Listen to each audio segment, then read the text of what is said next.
Gravando. Ok.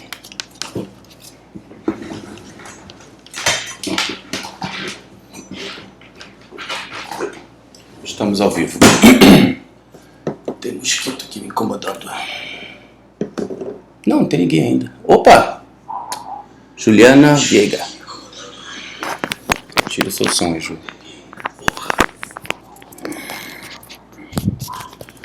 O pessoal já está entrando aí.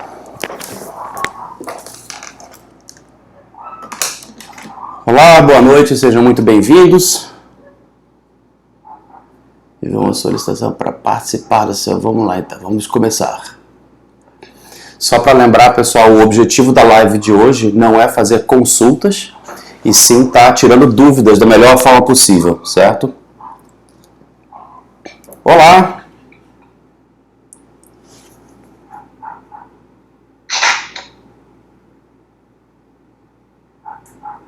Alô?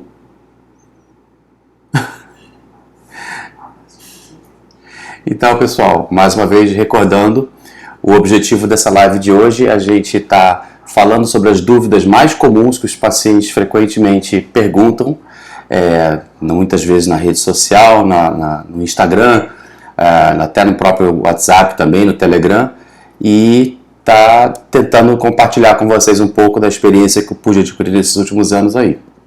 Então, sintam-se à vontade. Quem quiser tirar suas dúvidas, peça para participar dessa reunião. Vocês vão entrar ao vivo comigo e a gente vai interagir um pouquinho. Vou pedir para vocês se apresentarem, falar a sua dúvida e eu vou tentar da melhor maneira possível sanar essas dúvidas de vocês.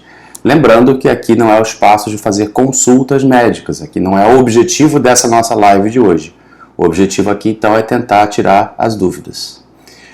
Então, enquanto ninguém vem à tona com algum pedido, a gente pode começar, né, Ju? Falando das dúvidas que já perguntaram pra gente nas redes sociais. Qual é a primeira pergunta que fizeram, Ju? Diferença de Twitch e... Ah, sim. Teve um que disse que estava treinando muito musculação para crescer a musculatura e com frequência estava tendo espasmos da musculatura no tríceps e tendo muitos twitches. E ele queria saber se era normal estar tendo twitch toda hora e se precisava o tempo todo estar desativando. Aí eu falei, bom, primeiro que tudo temos que entender a diferença entre espasmo muscular e twitch. O twitch é uma reação involuntária da musculatura quando a gente desativa um ponto gatilho. Se eu tenho ponto gatilho, há de se entender que aquela pessoa tem dor. Então, se a pessoa está trabalhando a musculatura, mas não tem dor, é possível que ela não tenha pontos gatilho. Se ela não tem ponto gatilho, então o que ela deve estar apresentando não é twitch, e sim espasmo muscular, que é muito comum na estafa muscular. Quando a pessoa faz muito trabalho muscular, aquele músculo pode entrar no estado de espasmo, onde ele fica tremendo, ele fica fazendo fasciculações. E isso é muito comum também em estados de estresse, de movimentos repetitivos, ou estresse emocional pode acontecer também. Então, para deixar bem clara a diferença de uma coisa a outra. Quando o assunto é dor miofascial pressupõe a existência de um ponto gatilho. Um ponto gatilho é como se fosse um nó. Eu vou dar um nó aqui na minha blusa, ele vai começar a repuxar tudo ao redor. Então, o ponto gatilho começa a repuxar toda a musculatura. Daí a sua dor é espalhada à distância. Então, eu posso ter um ponto gatilho aqui numa seta, mas ter uma dor aqui em cima da sobrancelha. Eu posso ter uma dor nos escalenos aqui no pescoço e ter dor na minha mão, por exemplo. E assim por diante, eu posso dar vários exemplos. Esse ponto gatilho, ele tem que ser desativado, seja por meio do agulhamento seco, do agulhamento molhado, por compressão isquêmica ou algumas outras técnicas que podem ser utilizadas. Quando a gente desativa o ponto gatilho, quando, por exemplo, usando o método do agulhamento seco, quando a agulha toca no ponto gatilho, aquele músculo subitamente contrai e muito rapidamente relaxa. Isso acontece numa fração de microsegundos. Tum! Na mesma hora ele vai, relaxa e solta. E aí alivia. Essa contratura muscular involuntária, esse twitch, é vigoroso, é rápido, dói, mas dói bem menos que depilação. As mulheres sempre perguntam isso. Vai doer? Sim, dói menos que depilação. Relaxa. E é uma dor que alivia. É um alívio tão grande depois que a pessoa nem se importa com a dor. Então nem é dor, na verdade. Então, respondendo a essa primeira pergunta, se tem que desativar todos os pontos gatilhos todas as vezes que malha, Olha, a minha principal dúvida seria: será que é tweet mesmo? Será que não é só espasmo muscular por estresse? Então, eu espero ter respondido a pergunta desse nosso participante. Qual é a outra? Lembrando para o pessoal que entrou depois aí, o objetivo da live de hoje é da gente tirar as dúvidas mais comuns que vocês possam ter. Então, não é fazer consultas, mas sim tentar trazer à tona um pouco do conhecimento para esclarecer as dúvidas que aparecem. Quem quiser tirar alguma dúvida, basta pedir para participar da live, eu vou dar a permissão, a gente vai conversar um pouquinho aqui ao vivo e eu vou tentar sanar as suas dúvidas, certo? E enquanto ninguém apresenta nenhuma dúvida, eu vou puxando as que trouxeram para a gente já mais cedo. Tô sem internet, não sei se você tá aí. Você tá com internet? Eu tô com 4G. Aquelas anotações que você tinha lá. Se a hernia de disco tem que operar. Boa pergunta. Muitas pessoas têm dúvida com a relação da tal da hérnia de disco. Hérnia de disco tem que operar? Eu digo depende. Na grande maioria das vezes, não. A tendência é cada vez menos operar hérnia de disco. Por quê? Muitas das vezes, eu diria que mais de 80%, 85% das vezes, uma hérnia de disco ela tende a regredir espontaneamente dentro de 3 meses. E isso não sou eu quem está falando, isso já está descrito em vários artigos científicos, inclusive de revistas renomadas como o New England Journal of Medicine. Então, depende do quanto que esse disco herniou, tem vários graus de herniação de disco diferentes, tá? Depende da condição geral da pessoa, então se a pessoa é jovem, ela é idosa, ela tem outras comorbidades, ela é obesa, ela já teve cirurgia prévia ou não, tem uma série de quesitos para tentar responder. Mas a tendência geral é operar cada vez menos hérnia. Em que situações que a gente vai operar uma hérnia de disco? Quando a pessoa tem sintomas graves, dentre eles os sintomas neurológicos, por exemplo, parestesia, que é aquela ardência, a paresia, que é a falta de força, tem perda da sensibilidade ou alteração da sensibilidade, como eu falei, e esses sintomas estão piorando, não estão melhorando, não estão respondendo ao tratamento conservador, a pessoa está descendo ladeira abaixo, aí você vai tentar uma intervenção cirúrgica. Então, a via de regra, no caso de uma hérnia de disco, é tentar a todo custo evitar a cirurgia. Tenta com fisioterapia, que é muito importante, medidas comportamentais, ajeitar a postura, emagrecimento, remédio para dor, e tantas outras intervenções que a gente possa pensar, acupuntura, osteopatia, quiropraxia, e eu não sei, cada caso é um caso. Mas a cirurgia é sempre deixada em último caso, e se eu tivesse que arriscar, eu diria que em torno de 5% dos casos que aparecem no dia a dia acabam indo para a mesa cirúrgica. Vamos ver aqui, temos uma pergunta aqui, ao vivo. Recusou. Bom, o pessoal geralmente faz tantas perguntas logo hoje que a gente abre para ouvir as perguntas, ninguém quer perguntar nada. Mas nenhum outro. Tenho ATM, pontos gatilhos na musculatura da face. Você indica algum profissional em Brasília que faça agulhamento? Quando alguém me diz eu tenho ATM, é que nem alguém me dizer assim, eu tenho tireoide, então eu tenho apêndice, assim, legal, eu também tenho. Agora, quando eu tenho um problema na articulação temporomandibular, tem alguns tipos de problemas diferentes. Eu posso ter uma simples inflamação, eu posso ter uma artrose, eu posso ter uma luxação, uma subluxação, ou eu posso ter pontos gatilho na musculatura do masseter, que fica ali bem próximo e que a dor pode irradiar ali para aquela região dali. Se o problema da dor na região da ATM é decorrente de um ponto gatilho no masseter, no pterigoide ou no temporal, algum outro músculo ao redor, o tratamento que eu indico é o agulhamento seco ou agulhamento molhado, tanto faz, não faz a menor diferença. Em Brasília, temos alguns profissionais que já fizeram o curso, que estão capacitados a fazer agulhamento seco, que eu posso recomendar. Quem estiver procurando algum profissional que faça agulhamento seco, pode mandar uma mensagem pelo direct que a gente recomenda a pessoa que a gente confia para poder consultar e fazer esse agulhamento seco. Eu tenho 2 hérnias de disco por conta de uma pisada errada. Lúcia Aquino. Lúcia, você quer perguntar alguma coisa sobre isso? É só pedir para participar aqui da live, a gente conversa um pouquinho e tira suas dúvidas. Lembrando que o objetivo da live de hoje é tirar dúvidas e não fazer consultas. Então, o que eu puder tirar de dúvidas de vocês, fiquem à vontade de perguntar. Fibromialgia, fala bastante. fibromialgia. Estão perguntando aqui sobre fibromialgia. Fibromialgia é uma alteração na sensibilidade que a pessoa tem. Algumas pessoas sentem dor com o beliscão, algumas pessoas morrem de dor com o beliscão. O quanto que esse beliscão vai provocar de repercussão desagradável para mim, isso está falando a respeito da minha sensibilidade dolorosa. Então, a fibromialgia é uma condição onde a pessoa tem um estado de hipersensibilidade generalizado. Tudo está mais sensível. A pessoa fica literalmente à flor da pele. Existem muitas controvérsias com relação à origem, à etiopatogenia da fibromialgia. Algumas pessoas até questionam se ela realmente existe ou não, ou seria apenas um estado de hipersensibilização central à dor.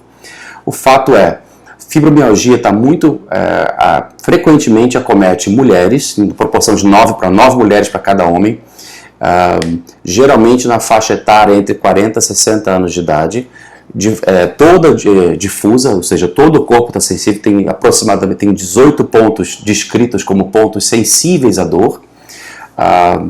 A pessoa não tem limitação na amplitude de movimento, não tem limitação da força, ela tem sim muita perda na qualidade de vida por conta desses sintomas dolorosos dela.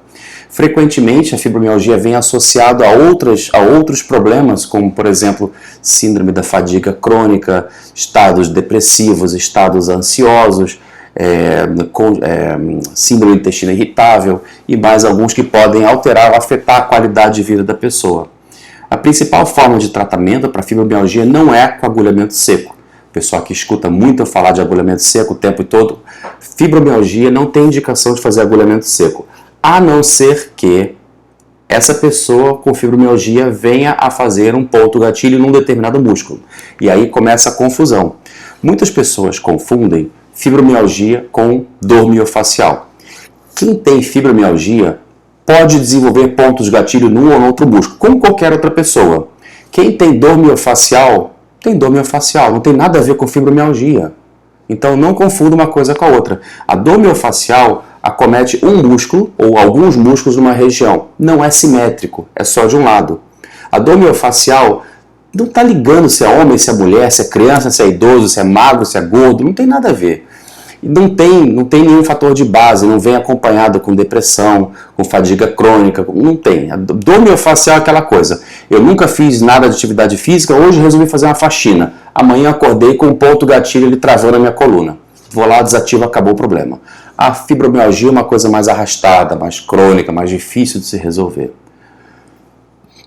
Tem aqui o agulhamento seco, é eficaz na dor e parestesia irradiada proveniente da hérnia de disco.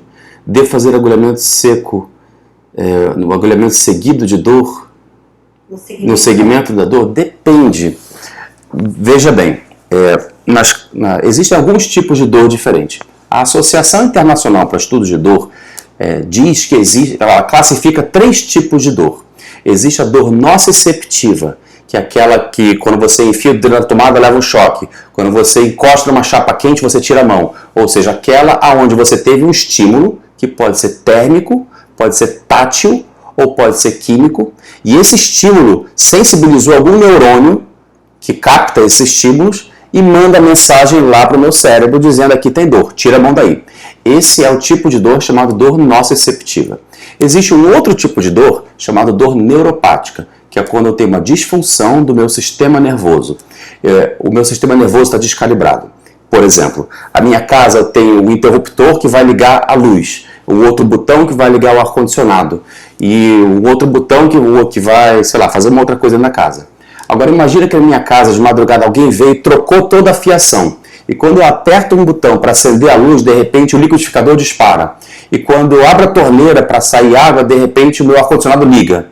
Isso é mais ou menos a dor neuropática. Então, são mensagens que não fazem muito sentido, são como se fosse choque, curto-circuito dando no nosso sistema nervoso. Então, a dor neuropática não tem nenhum caráter relacionado a estímulo externo. É mais uma disfunção do nosso sistema nervoso. E existe, por último, uma dor chamada dor nociplástica. A dor nociplástica é aquela dor que a pessoa tem, independente de ter uma lesão ou um problema no sistema nervoso, e independente de qualquer estímulo. Então seria, por exemplo, a fibromialgia. A pessoa não tem nada de errado com o corpo dela, ela não tem nenhuma lesão no sistema nervoso dela, mas ela tem dor. A depressão, outro caso, a cefaleia tensional, a enxaqueca, a dor miofacial, tudo isso é dor nociplástica. Agora vamos voltar lá para a hérnia de disco.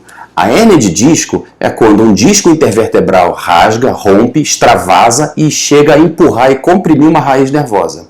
Agora eu tenho uma raiz nervosa em sofrimento. Um nervo em sofrimento me faz pensar numa dor neuropática. Sempre lembrando que as dores elas têm componentes nociceptivos, componentes nociplásticos e componentes neuropáticos. Cada caso vai ter predominância de um em determinado momento. É uma coisa bem complicada, mas essencialmente é isso. Então eu tenho uma dor que naquele momento ela tem um componente muito mais neuropático e muito menos inflamatório, mas que mais adiante isso pode mudar. Então na hérnia de disco eu tenho a compressão de uma raiz nervosa. Isso a princípio me faz pensar numa dor neuropática. A dor neuropática não adianta agulhamento seco. O agulhamento seco é uma técnica para desativar pontos gatilho. Os pontos gatilhos só existem na dor miofacial. Então a dor miofacial é quando eu tenho um nó na musculatura, manter aquela musculatura tensa e apertada e encurtada e provocando dor espontaneamente. É uma dor difícil de ser caracterizada. A dor do ponto gatilho frequentemente é dita como uma dor profunda, é uma dor cansada, é uma dor doída, é uma dor chata, é uma dor maluca, é difícil de caracterizar. A dor neuropática é uma dor tipo choque, é uma dor tipo queimação, é uma dor que formiga, é uma dor que pinica. E a dor inflamatória, aquela dor que lateja, que dói naquele local, que você não pode mexer. Então são coisas diferentes. Eu acho que, deixa eu ver quem foi que perguntou.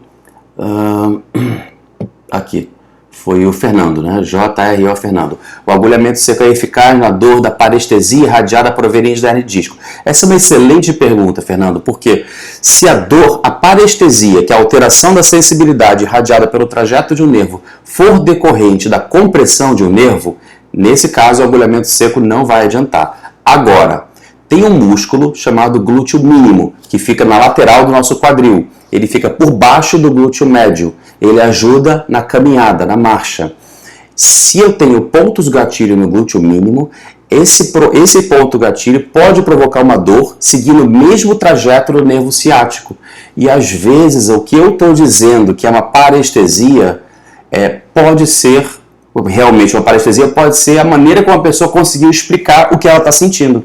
Então é difícil a gente explicar o que a gente está sentindo, principalmente quando a gente não conhece. E aí nós vamos usar vários adjetivos diferentes. Uma dor chuchada, uma dor cansada, uma dor que parece marimbondo, uma dor que não sei o quê. Cada um vai explicar de um jeito. Então tem que levar em consideração isso. Se você tem uma dor que irradia pelo trajeto do nervo ciático e essa dor não foi explicada ainda em termos anatomopatológicos, ou seja, não tem nenhuma alteração no exame de imagem, os exames neurológicos não modificaram, não conseguiram reproduzir a sua dor, existe uma chance de você ter uma dor miofacial do glúteo mínimo. Nesse caso, o agulhamento seco vai acabar com a sua dor assim, bem rápido. Agora, se você realmente tem uma compressão de uma raiz nervosa, aí o agulhamento seco não vai servir. A melhor coisa que você tem a fazer em primeiro lugar, passar por uma avaliação médica para afastar as bandeiras vermelhas, ou seja, os casos potencialmente graves.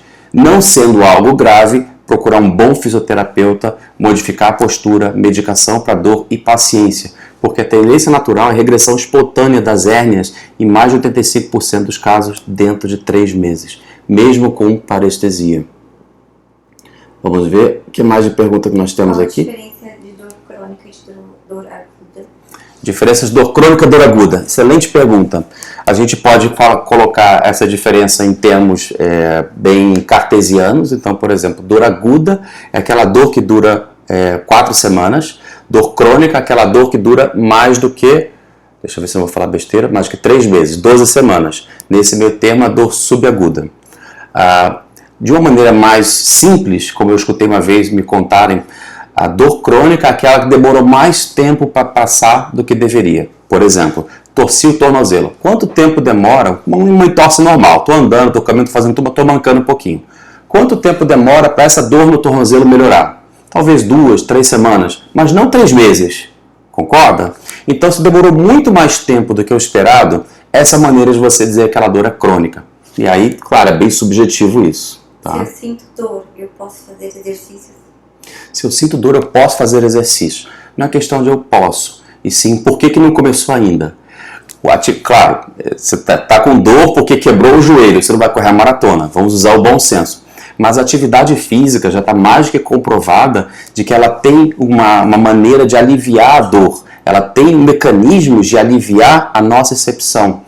E isso quem acompanha meu amigo Léo Ávila, ele tem uma página no Instagram chamada Dor em Coluna, ainda ontem hoje ele publicou um artigo falando exatamente sobre isso, sobre o papel da atividade física na melhora da dor. Então, às vezes, a gente está com dor justamente porque não está fazendo atividade física. E o fato de estar movimentando o esqueleto, sacudindo a poeira, já traz uma série de liberação de substâncias que vão aliviar a dor, lubrificar as articulações, melhorar a complacência da musculatura dos tendões e assim começar a melhorar a pessoa. Agulhamento é indicado nas tendinopatias também. Outra excelente pergunta. O que é uma tendinopatia? É uma patologia, uma doença do tendão, que pode ser aguda ou pode ser crônica. Aí, normalmente a gente pensa assim, uma tendinopatia é uma desordem inflamatória do tendão. Pode ser uma tendinite ou uma tendinose. Ok, mas o que provocou essa tendinopatia? Será que foi um movimento repetitivo? Será que foi sobrecarga? Ou será que foi um ponto gatilho que manteve aquele tendão excessivamente tracionado por muito tempo? Se a causa daquela tendinopatia foi um ponto gatilho, aí sim, o agulhamento seco daquele ponto gatilho está indicado. Agora, se eu tenho uma tendinose, uma tendinopatia crônica por esforços repetitivos, por exemplo, fica torcendo pano de chão todos os dias durante 10 anos da minha vida e eu tenho uma inflamação do epicôndilo, dos tendões que se inserem no epicôndilo lateral, uma epicondilite lateral. E aí inflamou ali de tanto fazer esforço repetitivo. Nesse caso, o agulhamento seco não vai resolver, porque até podem ter pontos gatilho associados, é muito provável que tenham, mas aquele tendão está sofrido, está inflamado, está degenerado. E aí é questão da gente entender a fisiopatologia, o que levou àquela tendinopatia e qual que é o mecanismo fisiopatológico por detrás daquilo. Minha mãe sempre reclama dessa dor cansada no braço após uma queda. Faz 5 meses que caiu no braço, tem um inchaço. Pode ser encurtamento do músculo? Depende qual parte do braço que tem esse inchaço, depende do que você chama de inchaço. Por exemplo, se eu rompi o tendão do bíceps, aí o bíceps todo desce aqui para baixo, aí fica uma bola aqui, que é o músculo inteiro aqui embaixo. Se isso é um inchaço, pode ser uma lesão no músculo, não necessariamente encurtamento. Se eu tenho uma inflamação pressupõe 4 sinais: dor, rubor, que é vermelhidão, calor e edema. Então, na inflamação é normal de ter edema. Então, uma inflamação pode estar provocando esse inchaço. E aí, talvez, aí tem que estar salírio, SS alírio. Se você não quer entrar online e descrever melhor isso aí, que talvez eu consiga tirar essa dúvida melhor com essa descrição que eu tenho aqui, eu tenho dificuldade de te responder.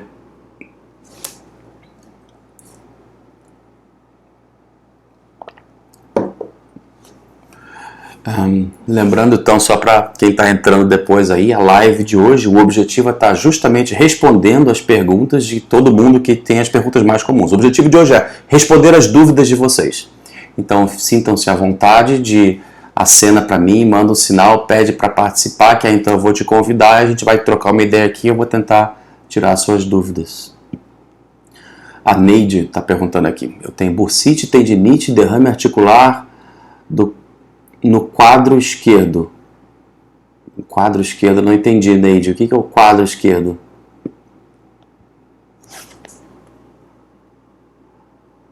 Boa noite. Cervicalgia, polirradiculopatia. Tem cura?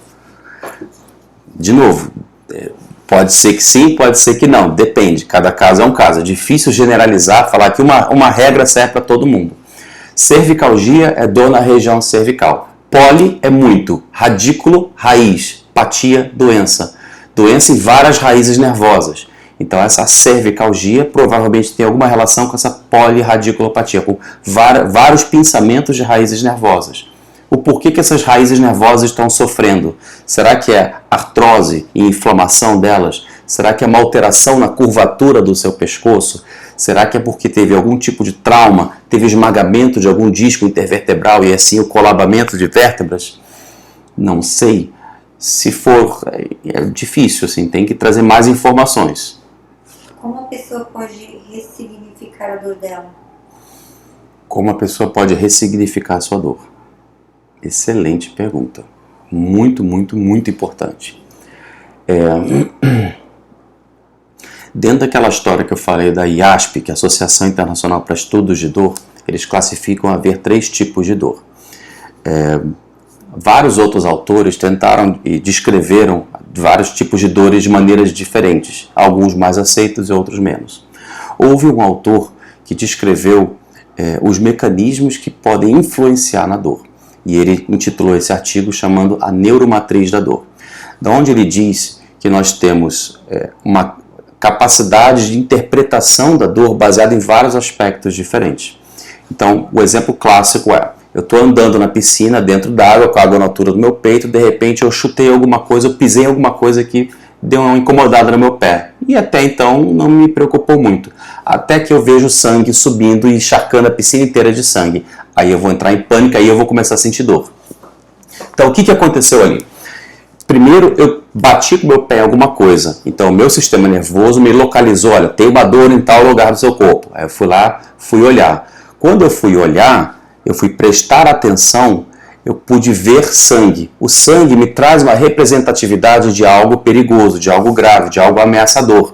Isso me traz uma memória emocional de perigo. E aí então vem a resposta final da dor, do tipo, essa é uma dor importante. Ah, sinto muita dor. Por outro lado, pega um lutador de MMA, por exemplo, esses caras estão no como é que se diz? Tipo Anderson Silva da vida. E esses caras, com frequência, levam um soco tão sangrando, não estão nem aí. Em sangue, tudo bem, estou acostumado, é só meu nariz está sangrando. E não fazem nenhum caso. E aí continuam lutando apesar de ter dor. Como que eu posso ressignificar a minha dor? Eu tenho que prestar atenção em basicamente 2 componentes. O que eu penso a respeito daquela dor, o que ela significa para mim e qual tipo de memória emocional que eu tenho atrelado àquela sensação dolorosa. E aí, de novo, existem vários tipos de dor. Existe a dor de um coração partido, existe a dor de um pé quebrado, existe a dor crônica, existe a dor da pessoa que está deprimida. Cada tipo de dor vai ter uma repercussão diferente. Mas o que essa dor significa para mim é muito importante. Quem não assistiu, vale muito a pena assistir. O filme Patch Adams é uma história real de um médico que acho que está vivo até hoje e que ele fazia isso de maneira brilhante. Ele conseguia ressignificar o sofrimento das pessoas. Então tem uma cena no final do filme onde o colega de quarto dele, que era um médico super arrogante, chega para ele e falava assim: olha, eu sei tratar qualquer tipo de doença, eu consigo operar qualquer paciente, mas eu não consigo fazer a dona Mariazinha do quarto sei lá quanto comer. Você me ajuda com isso? E aí o Pat vai lá e ajuda. E o que ele percebeu é que o sonho da vida dela era mergulhar na piscina de espaguete. Ele monta a piscina de espaguete e joga a velhinha lá dentro. Nisso ela abre um sorriso de orelha até orelha. E aí ela esquece dos sofrimentos e dos problemas dela. E aí então as coisas mudam. Um exemplo que eu tive. Uma paciente que eu estava atendendo, olha só o naipe: hipertensão, diabetes, insuficiência renal, artrite reumatoide, depressão, dor crônica. E, para piorar as coisas, ela tinha descoberto que o marido tinha tido uma filha de uma outra família que ele tinha num outro estado. E aí, assim, estava lá querendo se matar, né? Literalmente querendo se matar. E não podia prescrever remédio nem anti-inflamatório por causa das condições orgânicas dela. Então, eu comecei a fazer acupuntura nela, porque era o que me restava fazer. E aí, nisso, do papo vai, papo vem, ela me relata: ah, doutor, eu ainda fui ter um filho com autismo. Logo eu. Aí começou aquela coisa.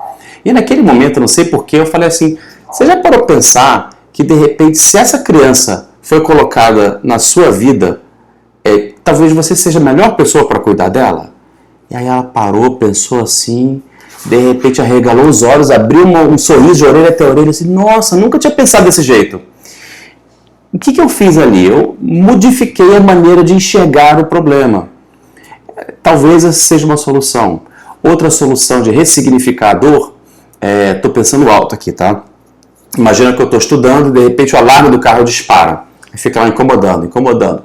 Eu posso tomar duas atitudes. Eu posso largar os meus estudos e ficar batendo a cabeça na parede porque estou incomodado. Eu posso escolher ignorar ou deixar de lado aquilo e me concentrar mais ainda no que eu estou fazendo, de modo que eu consiga então dar continuidade. Não sei se eu consegui responder a sua pergunta, porque é uma pergunta bem complexa. Como ressignificar uma dor, né? Dor e opioides. Eu tomo remédio há 5 anos, todos os dias. Muitas vezes eu sinto que não faz efeito, mas não consigo parar. E qual é a... Excelente pergunta. Os Estados Unidos hoje vivem uma crise grave de saúde pública, uma pandemia de dependentes de opioides.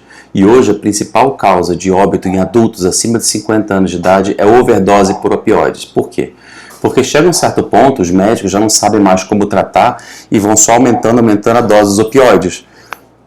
Para quem não sabe, opioides são remédios derivados da morfina. E esses remédios eles têm um fenômeno chamado tolerância. Ou seja, hoje essa dose serve, daqui a pouco eu tenho que aumentar a dose para ter o mesmo efeito. E também causam dependência. Então, é muito complicado. E aí, então, esses médicos, depois de um tempo, não sabem mais o que fazer, acabam se dando alta para esses pacientes, e os pacientes vão buscando no mercado negro opioides para continuarem tratando a sua dor, porque foi a maneira como eles aprenderam. E acabam fazendo overdose, então isso é uma coisa grave. Então, vamos lá. Dependência por opioides, overdose de opioides, tratamento de dor com opioides. Alguns tipos de dor realmente vão responder muito bem com opioides. O problema é quando a gente vê médicos prescrevendo opioides abusivamente ou desnecessariamente. Tem várias maneiras diferentes de tratar a dor. E grande parte do problema que eu vejo é o desconhecimento e o despreparo das faculdades médicas em ensinar os alunos como manejar e cuidar de pessoas com dor. Ao contrário do que muitos podem pensar, as faculdades de medicina não dão muita ênfase ao estudo da dor propriamente dito, infelizmente. E quando eu falo disso, tem um assunto em específico que eu sou muito entusiasmado, que é a dor miofascial. A dor miofascial é a principal causa de dor crônica no mundo. E ela não responde a tratamento convencional com medicamentos. Então você pode tomar anti-inflamatórios, anticonvulsivantes, antidepressivos, relaxantes musculares, até mesmo opioides. A dor vai aliviar, mas depois ela volta. Enquanto não soltar aquele bendito daquele ponto gatilho, a dor vai continuar voltando. Então, tentando responder a sua pergunta, o que eu posso fazer se eu estou tomando opioides há 5 anos e minha dor não melhora? Primeiro que tudo é buscar esse diagnóstico. Será que o diagnóstico está certo mesmo? Será que a sua condição não tem nenhuma outra forma de tratamento?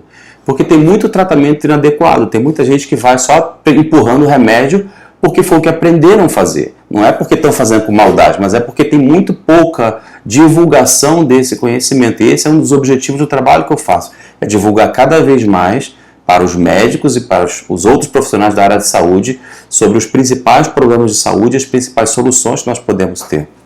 Então, com relação ao uso de opioides, a primeira coisa que eu reveria é isso, assim, qual é o diagnóstico? Será que não tem nenhuma outra forma de tratamento? A acupuntura tem sido apontada como uma grande solução para a dependência dos opioides. E o número de pesquisas dentro de acupuntura tem aumentado muito nos últimos anos. O que conseguiu se identificar através de estudos de neurofisiologia é que o agulhamento de certas partes do corpo, aqui eu não estou nem falando da acupuntura tradicional chinesa, da medicina tradicional chinesa, não estou falando de meridiano, não estou falando de yin yang, estou falando de agulhamento de certas partes do corpo, é capaz de liberar o que nós chamamos de peptídeos opioides endógenos. Nós temos substâncias dentro do corpo muito semelhantes à morfina. São como se fosse a nossa morfina que veio de fábrica. E elas são muito mais potentes e muito mais importantes do que a morfina que a gente pode injetar. Bom, a acupuntura é capaz de acessar essa nossa farmácia interna e liberar na corrente sanguínea essas doses pequenas de nossos opioides endógenos. E isso feito repetidamente, uma vez por semana, ao longo de 2 a 3 meses, tem um efeito cumulativo capaz de durar até 1 ano. Então, tem muita coisa bacana dentro do estudo de acupuntura em relação à dor, e ainda tem muito estudo sobre a neuromodulação e a eletroacupuntura. Então, tem muita coisa bacana. Por último, ainda posso citar, existem estudos mais recentes falando da estimulação magnética transcraniana para tratamento de dor crônico, é uma outra coisa fantástica. Por quê? Porque a dor não é sentida no braço, no cotovelo ou na coluna. A dor é sentida no cérebro. O braço, coluna, cotovelo, eles vão captar aquele estímulo e vão mandar para o cérebro interpretar. Se o cérebro interpretar que ali dói, então eu vou sentir dor. Se o cérebro disser que ali não dói, ali eu não vou sentir dor. Exemplo, um soldado está no campo de batalha, levou um tiro. Como é que ele pode continuar lutando sem perceber que levou um tiro? Porque o cérebro está mandando uma mensagem, está pensando assim, bom, se eu mandar para ele a mensagem tem dor, ele vai parar de lutar e vai morrer. Então, nesse momento, deixa a dor de lado até ele sair da situação de risco. Depois que ele sair da situação de risco, aí a gente vai avisar ele que ele está com dor. Mais ou menos isso que acontece. Então, nós temos um sistema inibitório descendente que é capaz de inibir os estímulos de dor que estão indo para o cérebro. A acupuntura é capaz de potencializar esses estímulos e fazer outras coisas bem bacanas. Então, já dei algumas dicas aí. Para quem tem dor crônica e está usando opioide, não encontrou mais nada, pode tentar acupuntura neurofuncional, estimulação elétrica transcraniana. Existe ainda a osteopatia, que é uma área da fisioterapia que é fantástica também. Existe ainda uma outra técnica, essa já não tem muito fundamento baseado em evidência, mas tem resultados muito bons, que é da... Oh meu Deus, eu esqueci o nome agora. A pessoa vai injetando certos pontos da cabeça com anestésico local. Terapia neural é outra coisa, pode dar uma pesquisada nisso, que também tem alguns estudos bem interessantes falando sobre isso. Quanto tempo nós já temos de live, só pra gente não... Mais 20 minutos. Tá. Ressonância magnética, tomografia computadorizada, possui alguns valores de referência sobre dor? Depende, como assim? Essa é uma pergunta que valeria a pena estar ao vivo aqui para ouvir mais. O que acontece? A gente sabe que esses exames, eles são muito sensíveis e capazes de mostrar muita coisa. Às vezes mais até do que a gente gostaria de ver. Exemplo, nós podemos ver com quem mora no litoral, por exemplo, eu sou carioca. Então, todo dia eu passava ali pela orla indo para o trabalho. E na orla ali de Copacabana, sempre a gente via uns velhinhos correndo na orla de Copacabana. Uns velhinhos de 80 anos de idade, correndo, magrinhos, inteiros. E aí você fica pensando, porra, o cara com 80 anos de idade consegue correr na praia todo dia e não tem dor. Se vocês fizerem uma ressonância da coluna desse velhinho, com certeza, mas com toda certeza, vocês vão encontrar milhões de alterações degenerativas. Mas ele não tem dor. Por outro lado, a gente pode pegar um jogador de futebol, pega o Neymar, por exemplo, né? Qualquer coisinha está com dor. Aí se você fizer uma ressonância da coluna dele, provavelmente não vai ter nada. Então o que eu quero dizer é que o fato de você ter um exame de imagem mostrando alguma coisa ali, não significa que aquela coisa tenha repercussão na função. O que eu quero dizer com isso? O exame de imagem é uma foto. Ele mostra um momento estático no tempo. Já a função, o movimento, é uma coisa dinâmica.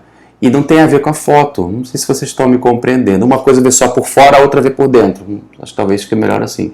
Mas existe uma dissociação entre o que a imagem diz e o que a pessoa me diz. Então não dá para a gente se basear apenas no exame de imagem para dizer se a pessoa tem ou não tem dor. Mas o áudio está ruim. O áudio está ruim? Mas eu não estou usando o microfone, estou usando para outra câmera aqui. Mas está ruim há muito tempo ou começou a ficar ruim agora? Pessoal, vocês estão me ouvindo bem aí? Por favor, Começou a ficar ruim agora?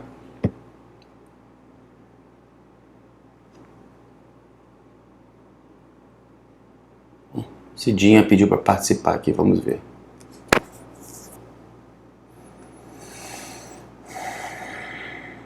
Esperando a Cidinha entrar.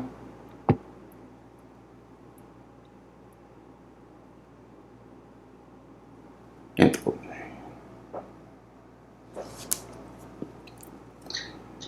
Olá.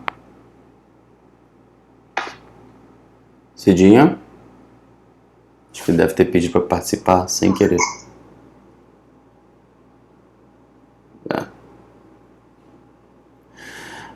Eu tenho bursite, derrame articular no quadril, derrame articular nos cotovelos e tendinite nos ombros. Esquerdo tem uma figura. Deu até no laudo degenerativo. Qual o tratamento?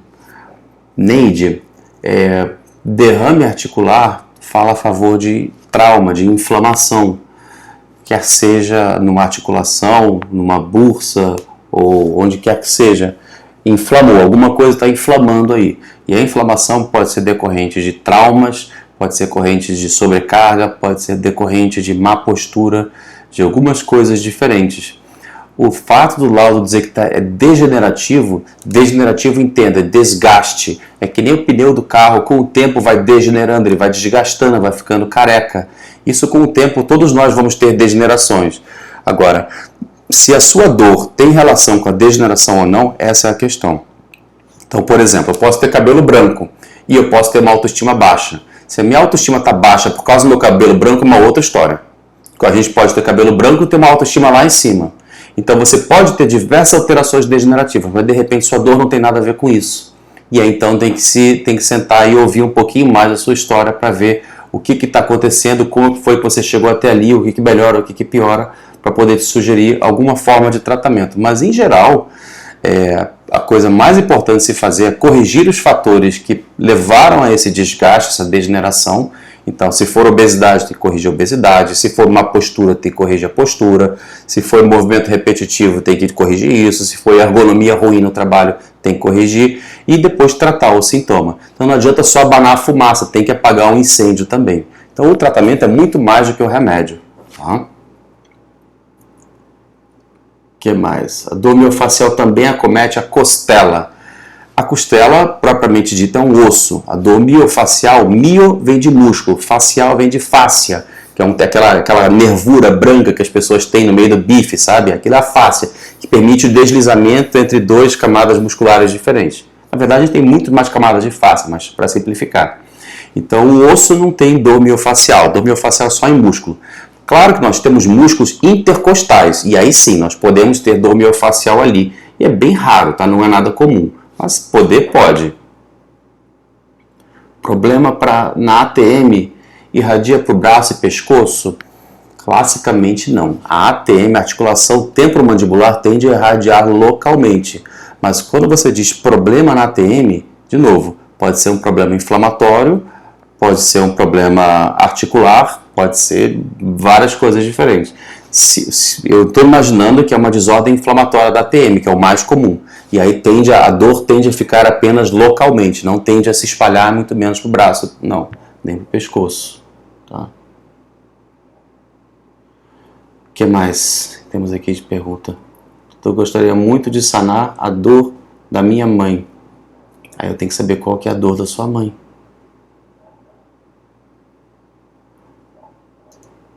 Tem uma aqui falando dor nos joelhos. Sim, dor nos joelhos. Quem é que está pedindo aqui para participar? Vamos ver. Cris Shibata. Olá! Cris? Eu acho que algumas pessoas pedem para participar sem querer. É quando... Não, tá travando. Tá travando mesmo? Tá travando. Mas Tem que esperar um pouquinho. Então tá. O som melhorou aí, pessoal?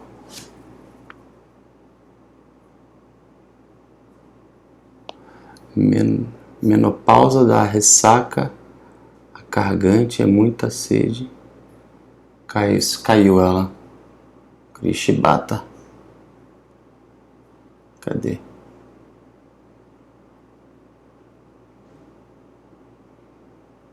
Nossa internet hoje não tá muito boa. Pessoal, eu acho que a minha internet deve estar tendo algum tipo de problema hoje. Não sei se vocês estão tendo problemas de conexão aí. A Cris Shibata tentou entrar aqui agora, não conseguiu. Bom, estão dizendo que meu vídeo está normal, então não deve ser a minha conexão.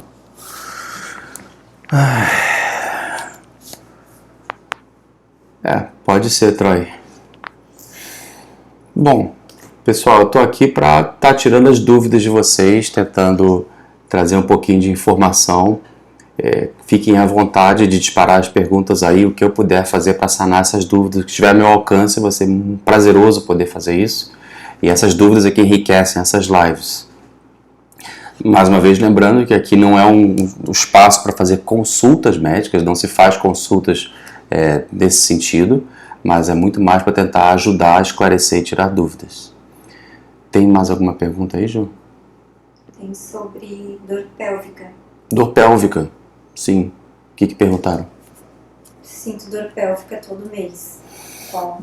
Dor pélvica é uma causa muito complicada e importante ao mesmo tempo. Como eu disse antes, a dor miofascial é a principal causa de dor crônica no mundo. Dor pélvica pode ser provocada por várias condições diferentes, desde uma endometriose, um vaginismo, com vários outros problemas. Mas a dor miofacial da musculatura pélvica é um assunto que é pouquíssimo estudado, valorizado e falado. E pouquíssimos profissionais estão habilitados ou conhecem a desativação de pontos gatilhos pélvicos. Eu posso citar alguns exemplos pessoais que eu vivenciei de mulheres que tinham dores de cólicas menstruais terríveis a ponto de precisar tomar opioides e várias outras medicações e ainda assim ficarem indispostas durante dias e dias durante a cólica menstrual. E aí, em alguns casos como esse, eu tive a oportunidade de tratar, agulhar um ponto gatilho no reto abdominal e a dor melhorou na hora. Foi assim, tirar como a luva, e foi mágico, foi muito bacana. Então, às vezes, a dor pélvica pode sim ter um ponto gatilho associado. Tá? Claro, pode ter um fator de base, como uma endometriose? Pode, mas essa endometriose pode estar servindo de pano de fundo para irritar certa musculatura e então ativar pontos gatilho. Então, uma dor em cima de outra dor. Tenho dor nos joelhos, posso fazer atividade física? Acho que é legal tu repetir isso, que quem tem dor... Foi uma pergunta que já fizeram mais cedo e eu já respondi. Eu recomendo muito, quem não conhece, o Léo Ávila, ele tem uma página no Instagram chamada Dor e Coluna, e hoje ou ontem, se não me engano, ele publicou um artigo falando exatamente sobre isso, sobre a importância da atividade física na melhora da dor. Então, sim, fazer atividades físicas, é claro que dentro do contexto, dentro da condição da pessoa, é importante sim, vai ajudar na dor. Ficar parado não é bom, tende a piorar e descondicionar aquele aparelho locomotor e então acabar agravando a dor. Tá? Mas só lembrando, se está com dor e vai fazer uma atividade física, de preferência, antes passe por uma consulta, avalie melhor para saber se não tem nenhuma contraindicação e vá fazer atividade física com orientação de um profissional, de preferência um bom fisioterapeuta. Mazinha Gonçalves pediu participar aqui, vamos ver.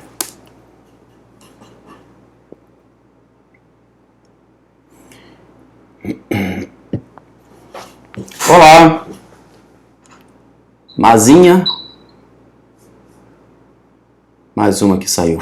Tô entendendo, hoje as pessoas pedem para entrar e saem. Silvana está dizendo, está com hérnia de disco lombar, esperando a aprovação do convênio e fazer infiltração, com fortes dores na coluna cervical, agora possível irradiar. Vou te contar uma história, Silvana. Eu atendi alguns anos atrás uma senhora de 70 e poucos anos de idade que tinha uma história assim, ela tinha uma cervicobraquialgia, então uma dor no pescoço irradiada para o braço, há meses, 7, 8, 9 meses. E ela passou por vários médicos, fez vários procedimentos, chegou a fazer infiltração na coluna e aí deu uma sossegada, aliviou. Até que um dia ela estava viajando num cruzeiro com o marido dela, e aí ela deu um mau jeito e voltou a sentir a mesma dor. E aí ela ficou apavorada porque o médico já tinha dito que se aquela dor voltasse, não tinha jeito. Era cirurgia e ponto final. E aí ela não queria fazer cirurgia, estava morrendo de medo, porque ela era tabagista pesada, estava com medo de morrer na mesa cirúrgica. E daí ela então me procurou para fazer a acupuntura, tentando aliviar a dor dela. E aí papo vai, papo vem, eu vi que o caso dela não tinha nada de cirúrgico, ela tinha um ponto gatilho infraespinal. O infraespinal é um músculo que tem aqui atrás do nosso ombro, na escápula, e que produz uma dor irradiada para a parte lateral e anterior do braço. E aí depois que eu agulhei ela, soltou o ponto gatilho, ela me olhou assustada com uma cara assim, como quem não acredita, né? Assim, olhou para um lado, olhou para o outro, aí isso mesmo, assim, ué, melhorou, né? Aí ela assim, doutor, o senhor vai me dar licença, mas agora eu vou fumar um cigarro, vou tomar um uísque. Eu falei, vai feliz.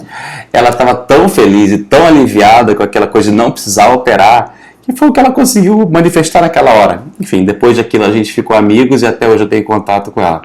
Então, Silvana, pode ser que você precise de fato fazer uma infiltração, sim. Eu não sei qual é o seu caso, eu não te avaliei.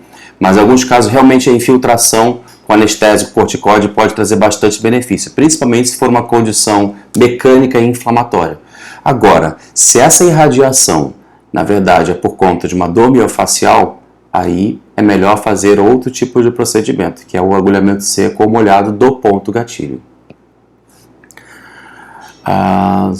Sally Rio, doutora, a queda que havia dito. Minha mãe fez ultrassom, ressonância, o resultado foi bursite no ombro. Porém, ela está com o braço inchado, logo abaixo do ombro. E há 5 meses não movimenta o braço. Tá. O fato de não movimentar o braço, o ombro, há 5 meses me faz pensar num diagnóstico chamado capsulite adesiva.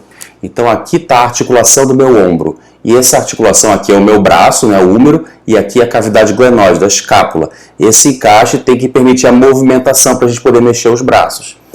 Existe em volta dessa articulação toda uma cápsula articular. Essa cápsula, às vezes, ela pode inflamar e acaba ficando grudenta, pegajosa, de modo que eu não consigo mais articular.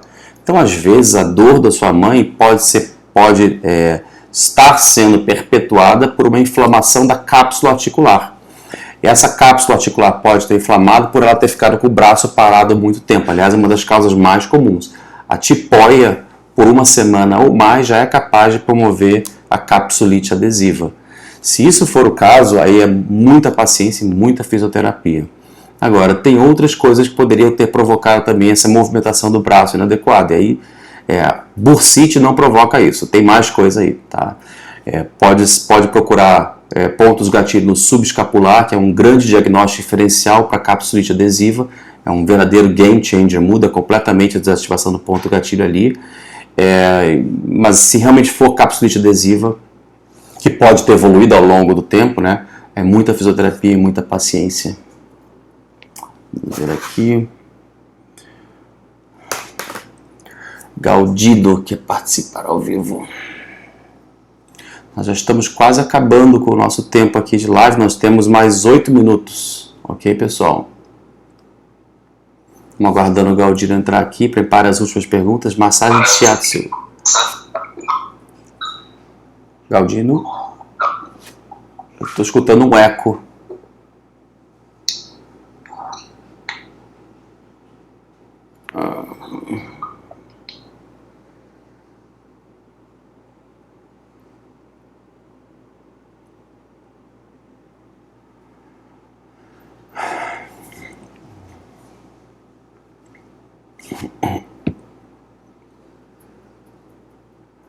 Acho que a conexão hoje realmente está difícil.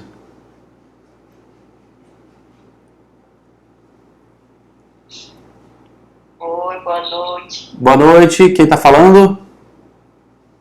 Annalise. Ô, Annalise, eu não estou vendo sua imagem, estou só escutando sua voz. Como é que vai, querida? Como é que eu posso te ajudar?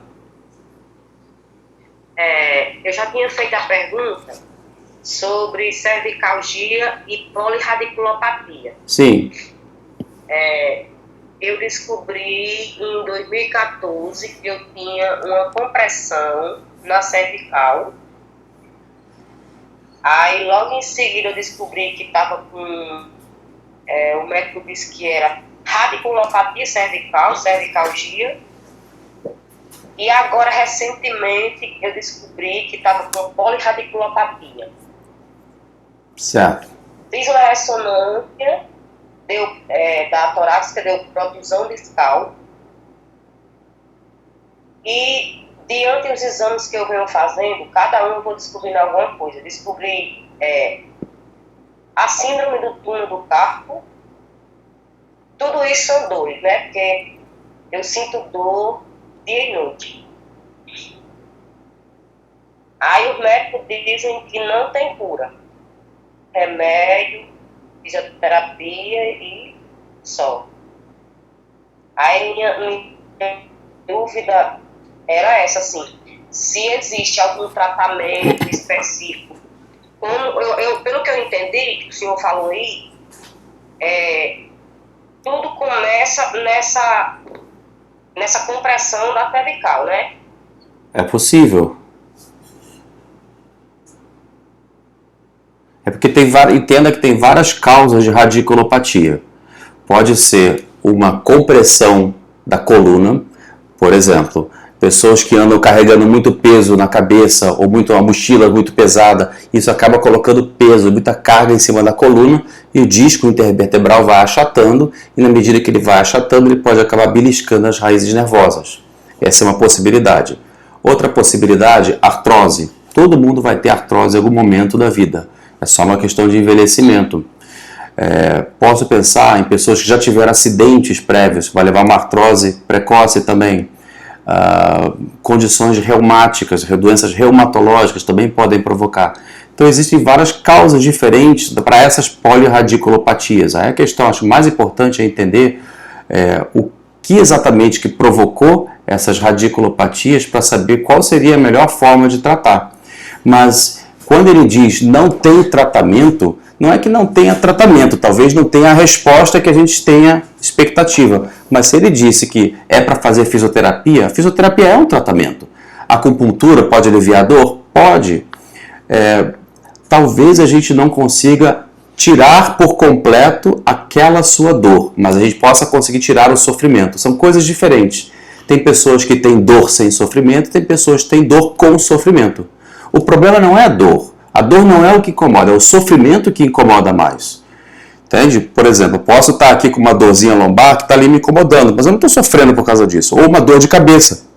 Tem dores de cabeça e dor de cabeça. Eu sou capaz de continuar trabalhando com uma dorzinha de cabeça, mas se é uma enxaqueca, aquilo me deixa numa sofrência que eu não consigo fazer mais nada. Então, é claro, tem condições que realmente a gente tem muita limitação. A pessoa que já fez tudo que podia e não podia fazer ao longo da vida, e aí depois assim, aí agora o que eu posso fazer? Olha, agora já fez demais, né, cara? É o caso do, sei lá, o cara alcoólatra, que bebeu até não poder mais, agora é um cirrótico. Agora é só transplante, cara, não tem jeito. Então, dependendo do que aconteceu na sua história de vida, o melhor tratamento seja mais a controlar a dor. Não sei se eu respondi a sua pergunta. Pois é, o meu foi exatamente peso negro. Foi exatamente o quê? O meu foi peso. Peso, né? Então, aí o exemplo, como eu falei, do pneu do carro. Se você anda derrapando o pneu do carro o tempo todo, cantando o pneu do carro, vai desgastar precocemente. E aí talvez tenha que trocar o pneu do carro. Ah, mas não tem como trocar o pneu do carro, então dirige devagar. É questão da gente se adaptar àquilo que está acontecendo. Consegui responder a sua pergunta? Conseguiu? Obrigada. Falou, querida. Boa noite. Boa noite. Pessoal, adoraria responder todas as outras perguntas, mas infelizmente estamos chegando ao término da nossa live. Sintam-se à vontade de mandar mais perguntas para a gente por direct. E toda semana eu pretendo estar fazendo uma live como essa, para estar tirando as dúvidas de vocês, tá? Eu vou começar a juntar e agrupar as principais perguntas para criar blocos. Então, por exemplo, eu vou falar sobre as principais dúvidas de coluna, principais dúvidas de joelho, principais dúvidas de ombro, principais dúvidas de fibromialgia, e assim vou tentar atender às expectativas de vocês. Então, por hoje eu vou pedir licença, mas é porque o Instagram já vai encerrar a nossa sala aqui. Muito obrigado e fiquem atentos até o nosso próximo vídeo. Uma boa noite para todo mundo.